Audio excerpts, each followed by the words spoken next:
Hello दोस्तों, नमस्कार। आप लोग इस वीडियो को कहाँ से देख रहे हो कमेंट में ज़रूर बताइएगा। तो दोस्तों यहाँ पर आप लोग देख सकते हो अयोध्या वाली भौजी जो हैं आम तोड़ी हैं बगिया से तोड़कर और यहाँ पर लेकर आई हैं घर पर। और इसको क्या करेंगे हम पूछेंगे। इस आम को क्या करोगे? इस आम को कार्बेट में लगा के पका देंगे। ये पसका जाएगा? हाँ। कार्बेट? हम्म। ये कार्बेट क्या होता है? अभी तो हम नहीं जानते, लेकिन पकाने वाला चीज होता है। इतना तो टूट गया है, ये तो फूट गया लगता है। गिर के फूट गया है।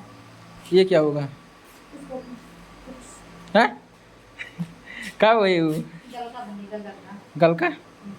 गल का खातू? हाँ।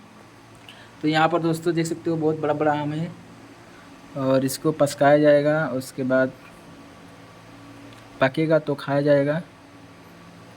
बाकी इस वीडियो में इतना ही ब्लॉग।